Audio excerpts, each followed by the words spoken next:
It seems unprincipled sycophancy might be finally taking its toll because Lindsey Graham was visibly deflated and defeated when he tried to defend Donald Trump's nominee for Attorney General, Matt Gaetz, on camera after learning about salacious new details surrounding Matt Gaetz's ethics scandal. And we have to talk about it. But before we do, if you end up liking this video and you want to support the channel, please be sure to hit the like, subscribe, and alert bells before you go. All right, friends, this is the reality in which we live. It's hard to believe Donald Trump isn't president yet, and already it seems like a total nightmare just by the nominations, the controversial, incompetent, unqualified people that he is trying to get to staff his cabinet. So before we get to Lindsey Graham, I want you to hear a clip of a new update in the sordid, salacious sex scandal and ethics scandal involving former MAGA Republican and potential future Attorney General, Matt Gaetz. Now we are talking to a lawyer who represented two women who spoke to the House Ethics Committee. He was in the room for both of those interviews. And here's what he said one of his clients told those House investigators. At this particular event, what did your client witness? So she testified in July of 2017 at this house party. She was walking out to the pool area and she looked to her right and she saw Representative Gaetz having sex with her friend who was 17. Now, Matt Gaetz has denied he ever had sex with anyone. Okay, you get the details. So like sordid new details about this longstanding House ethics investigation regarding potential sexual misconduct by Matt Gaetz. So with that in mind, CNN's Manu Raju asked Republican Senator from South Carolina, Lindsey Graham, about this. And I want you to hear what Lindsey Graham has to say and look at the visible deflation, defeat, and exhaustion on this man's face. These serious allegations involving sexual misconduct with Matt Gaetz, including sex with someone who's underage. Is he qualified to be Attorney General? Nobody should be disqualified because of a media report.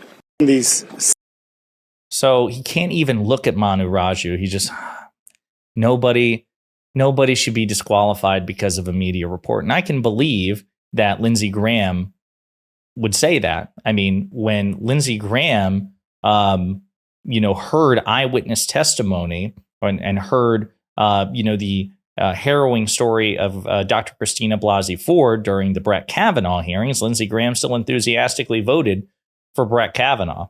So it's commensurate with who Lindsey Graham has become that there is no standard by which a Trump nominee is disqualified or unqualified for a particular role. If Donald Trump wants this person, Lindsey Graham seems to be behind it to one extent or another. But again, you can see where he's just like, I don't think that anybody's unqualified based on a media report, but you just see the defeat on him. And yet he's still trying. He's still plugging away. You go to Twitter. He says he had a very good meeting with Trump's nominee for Attorney General, Matt Gaetz, and Vice President-elect J.D. Vance. I am committed to allowing the process to go forward in a manner consistent with past practices and fundamental fairness. This process will not be a rubber stamp, nor will it be driven by a lynch mob. My record is clear. I tend to defer to presidential cabinet choices unless the evidence suggests disqualification. I fear the process surrounding the Gaetz nomination is turning into an angry mob, and unverified allegations are being treated as if they are true. I've seen this movie before. Again, that's the Brett Kavanaugh example. I would urge all of my Senate colleagues, particularly Republicans, not to join the lynch mob and give the process a chance to move forward. After years of being investigated by the Department of Justice, no charges were brought against Matt Gaetz. This is something we should all remember. Again, point on this is so interesting. So Lindsey Graham and his fellow Republicans want you to believe that this Department of Justice under President Biden is politicized and has been weaponized against Republicans. So why are you now deferring to the fact that they didn't bring charges, right? So my two things. Number one, they could have not brought charges because they didn't believe that there was clear and convincing evidence beyond all reasonable doubt, which is the case they'd have to make in court, right? They could have a sufficient amount of evidence to tank the career of a particular person, but not to criminally convict them, right? Different standards. Are we saying that unless you can criminally convict someone, that any evidence against them means that they can't be denied a cabinet position? Like that's the standard now, all reasonable doubt of a criminal violation in a court of law, that's the standard. Number one, so that doesn't make any sense. This idea that basically it exonerated him is just not true. And number two, why are you now appealing to the Department of Justice, right? Isn't this proof actually that the Department of Justice isn't politicized or weaponized? Think about it. If the Republican-led bipartisan House Ethics Committee was continuing to investigate Gaetz, and apparently whatever their final conclusions were, apparently this was pretty messy. There's a lot of evidence to sort through, no matter what the ultimate conclusion is.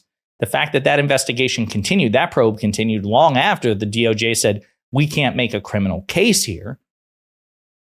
Doesn't that suggest that the DOJ isn't weaponized? Because apparently there was something there, something at least to some degree. And the fact that Biden's DOJ didn't pursue charges against Gaetz, well, that seems to me proof that it's not politically weaponized, right? Because otherwise Gaetz would be someone that they'd want to nail, right? So you see how their own narrative collapses under its own inconsistencies and hypocrisies? The Biden DOJ is weaponized and politicized, says Lindsey Graham. Except here, this is a good decision. I back it. It's cool. Like, they were totally right. Their judgment was on the money. Not at all politicized. Even though Matt Gaetz was a gadfly and a MAGA Republican congressman, a top ally of Donald Trump. So a liberally politicized DOJ would obviously want this guy to suffer, but they didn't make him suffer. Maybe it's not politicized. I don't know, Lindsey. Maybe get your story straight. Anyway, I would also urge my colleagues to go back to a time-tested process, receive relevant information, and give the nominee a chance to make their case as to why they should be confirmed. This standard, which I have long adhered to, has served the Senate and the country well. Well, more information about Matt Gaetz, not just what we saw in that clip. But Matt Gaetz allegedly paid over $10,000 to witnesses in House probe, leaked records show. The House Ethics Committee obtained records that reportedly show President-elect Donald Trump's Attorney General pick Matt Gaetz paid more than $10,000 to two women who later testified in sexual misconduct allegations. The documents obtained by ABC News appear to show Venmo transactions reviewed by the committee as part of its investigation into Gaetz, which was shut down after the former congressman promptly resigned when he received Trump's nomination.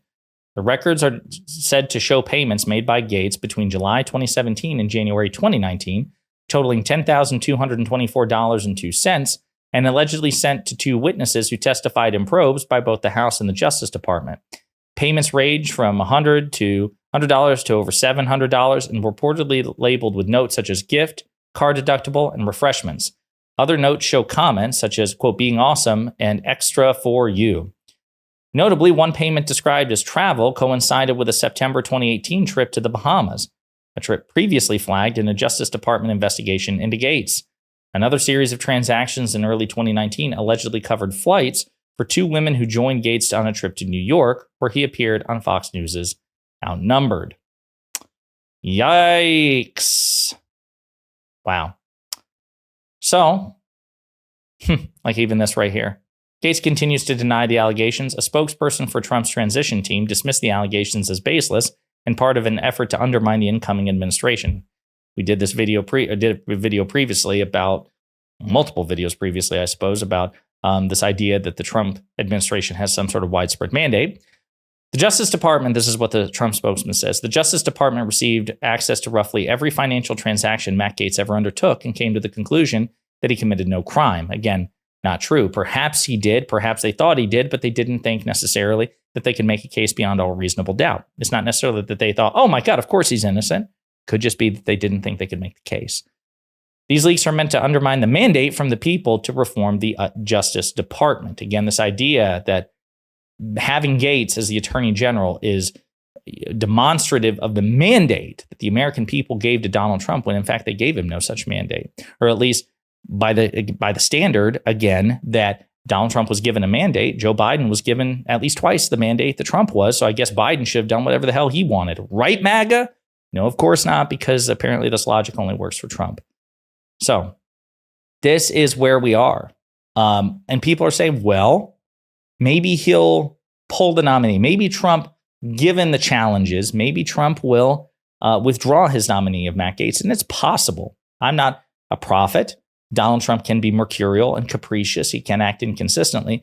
But Laura Ingraham asked Trump's personal attorney, Alina Haga, about this several days ago. And this is what Alina Haga had to say. Now, is there any circumstance under which do you believe, after working with President-elect Trump for as long as you have, that he would consider pulling a nomination if he thought it was doing greater damage to his fantastic momentum that he obviously has?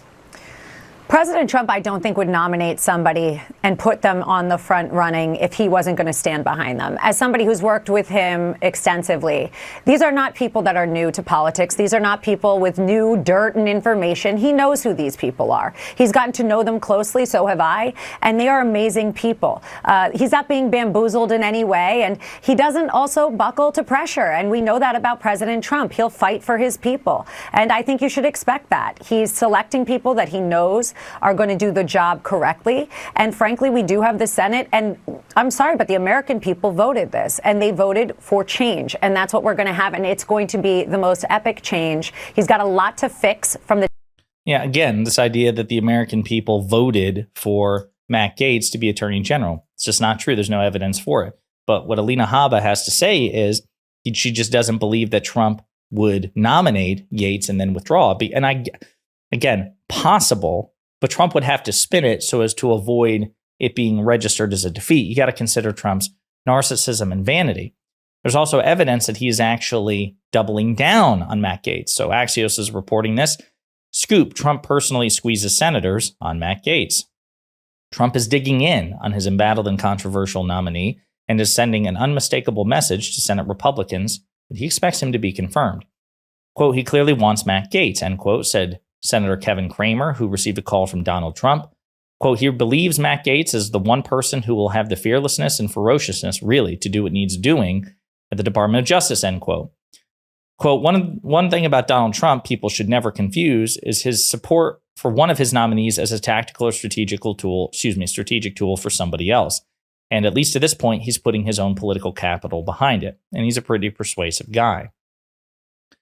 Another senator also confirmed to Axios that Trump reached out, calling on them to rally behind Trump and Matt Gaetz. So, the evidence seems to be that Trump is not going to back down from this, not going to withdraw Matt Gaetz' names. He wants Gaetz. And as ridiculous as that might seem to a lot of people, and I know it's baffling a lot of Republicans, it's actually baffling a lot of people who voted for Trump. The Wall Street Journal editorial board just dropped a devastating opinion column saying that Trump should withdraw this name immediately. The Wall Street Journal absolutely favors Trump. But the logic makes sense. Trump doesn't want a qualified attorney general who would act independently of him and his personal and political goals. He wants a toady. He wants a sycophant. He wants someone who will zealously, ruthlessly defend Trump personally instead of the Constitution of the United States. And Matt Gaetz is absolutely that guy. I mean, he's not stupid. Gaetz is a smart guy. He's young. He's ruthless. He loves to troll Trump's enemies. He loves to own the libs. And as long as he's personally loyal to Trump, I mean, if you're Donald Trump and you're that much of a narcissist and you don't care about the Constitution, Matt Gaetz would be the guy you want. So it does make sense that he is doubling down. It also makes sense that Trump believes that he can push the Republicans to do this. When have the Republicans meaningfully, convincingly checked Trump in the past? And to the extent that they ever did, that Republican Party has been replaced by an even more sycophantic party. The Republicans in the House and Senate who stood against Trump are either out of the Senate and the House or they're out of leadership, even if they're still serving. Like Mitch McConnell would occasionally break check Trump.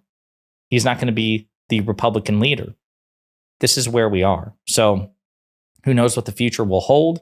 But again, Lindsey Graham, visibly deflated, visibly defeated, as I imagine a lot of Republicans are, because they personally know Matt Gaetz is not someone who's loyal to the Constitution. He won't be a good attorney general, but they're too afraid of Trump to do anything but push the line forward. That's where we are.